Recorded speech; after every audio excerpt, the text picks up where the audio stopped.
Pusat Kuarantin dan Rawatan COVID-19 PKRC bersepadu Taman Expo Pertanian Malaysia Serdang MIPS Selangor.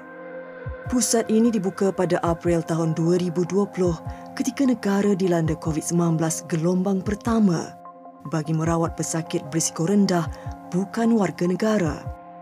Ia kemudian ditutup pada Julai tahun yang sama selepas Malaysia dilihat berjaya melandaikan wabak maut itu.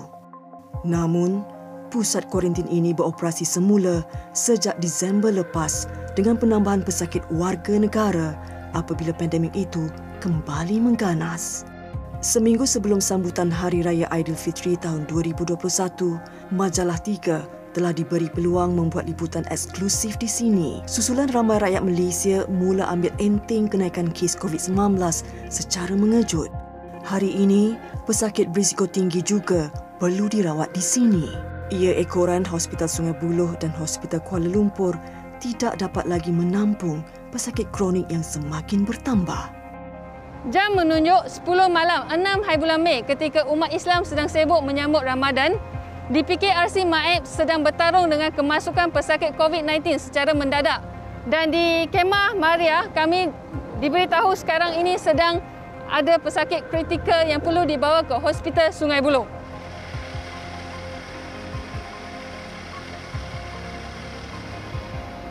Jam 1 pagi, MIPS Resuscitation and Isolation Area atau lebih dikenali sebagai Maria. Ward kecemasan sementara yang mempunyai 4 katil ini kini penuh dengan pesakit kritikal dengan kebanyakan bergejala radang paru-paru dan memerlukan oksigen, terutama mereka yang telah berusia.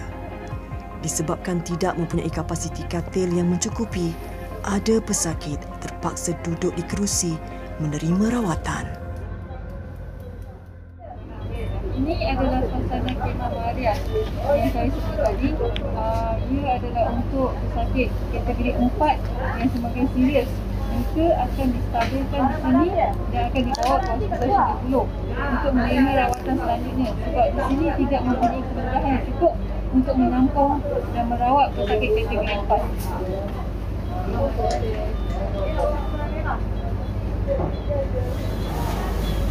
Maka ada sakit dada tak? Sakit dada? Dada juga ada.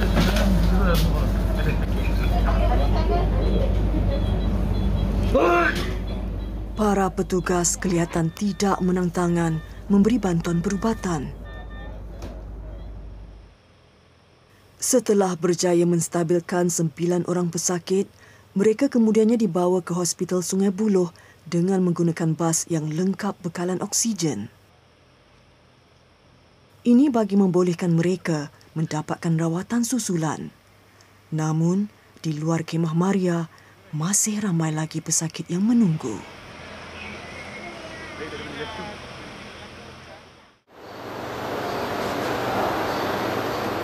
Ward Unit Rawatan Rapi atau ICU Hospital Sungai Buloh merupakan medan perang utama negara melawan pandemik COVID-19.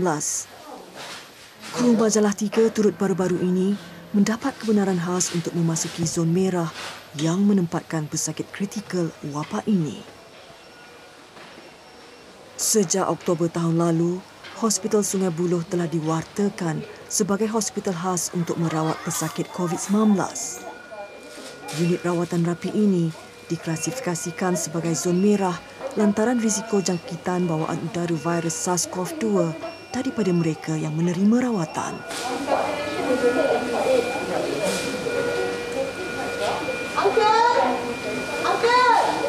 Seperti petugas lain yang bekerja berhadapan dengan pesakit COVID-19, petugas kesihatan ward ICU juga wajib menggunakan peralatan pelindungan peribadi atau PPE.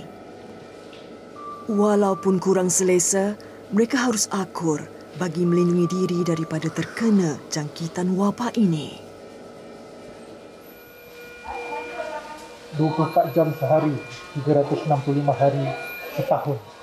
Itu waktu bekerja petugas kesihatan di unit rawatan rapi Hospital Sungai Buloh ini sejak lebih setahun lalu lantaran pandemik COVID-19. Kalau anda dapat lihat, katil-katil di sini hampir dipenuhi.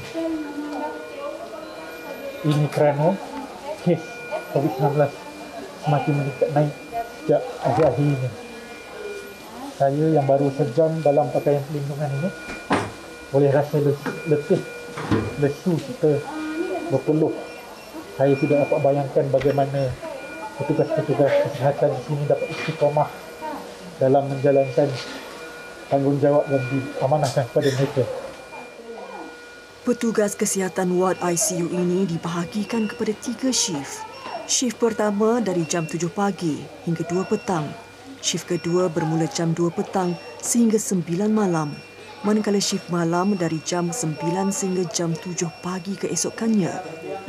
Pembahagian shift ini penting bagi membantu mengoptimumkan pengurusan serta penjagaan pesakit yang memerlukan rawatan rapi di keadaan mereka yang kritikal.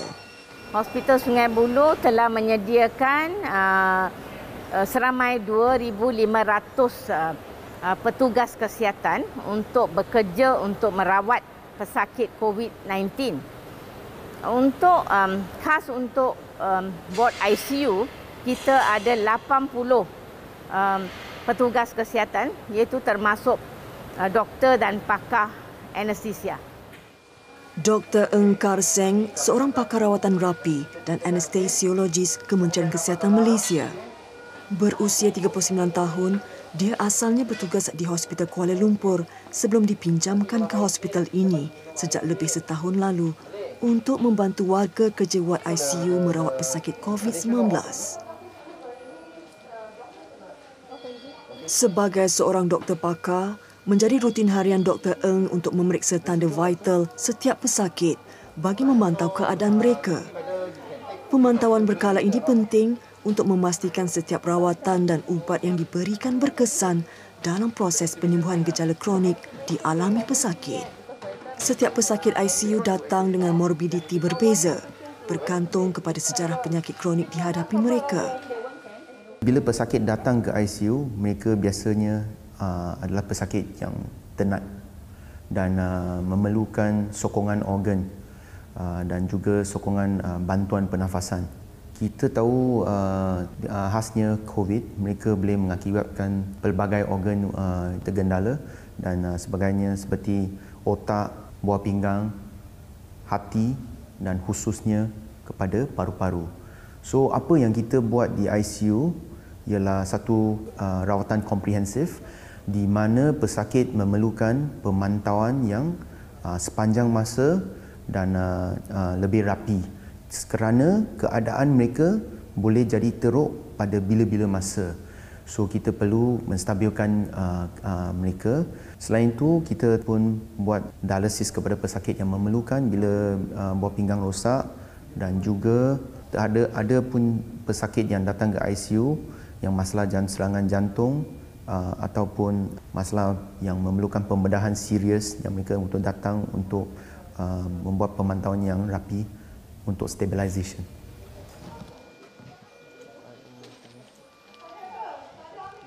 Kesemua pesakit COVID-19 yang ditempatkan di ward ICU memerlukan penggunaan alat bantuan pernafasan. Ini kerana radang paru-paru antara simptom yang dialami pesakit kritikal di sini. Ia merosakkan sel dan tisu yang menghuni kantung udara paru-paru pesakit. Penggunaan mesin ultrabunyi dengan teknologi terkini membantu Dr. Eng mengenal pasti keadaan sebenar organ dalaman pesakit. Maklumat yang diterima kemudiannya dikongsikan kepada jururawat untuk direkodkan. Ini bagi memudahkan pekerja kesihatan di ICU memilih proses rawatan seterusnya yang setimpal dengan keadaan pesakit. Kerangka kerja ini sebuah wadah proaktif yang berubah seiring dengan penambahan ilmu petugas ICU mengenai wabak COVID-19 sejak setahun lalu. Masa Mac 2020, kita tidak tahu banyak tentang COVID.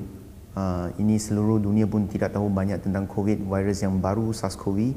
So, kita menghabiskan masa yang sangat panjang untuk merawati satu pesakit. Dia ambil 2 kali ganda bila kita rawat berbanding dengan pesakit sebelum yang bukan COVID. So, selain itu kita pun berwas-was sebab kita takut dijangkiti dan bekerja dalam PPE memang adalah dalam keadaan yang panas, memang lebih penat lah. So saya boleh ingat pesakit pertama yang saya jaga masa tu, mereka mengambil masa yang lama dalam mesin bantuan pernafasan. Lebih lama daripada jangkitan kuman bakteria yang lain. Dia hanya akan jadi lebih teruk pada minggu kedua. Biasa jangkitan kuman paru-paru kita ambil 2-3 hari boleh baik kalau respon kepada antibiotik. Yang kalau penyakit ni mungkin ambil lebih masa 5 hari, 7 hari sampai 2 minggu.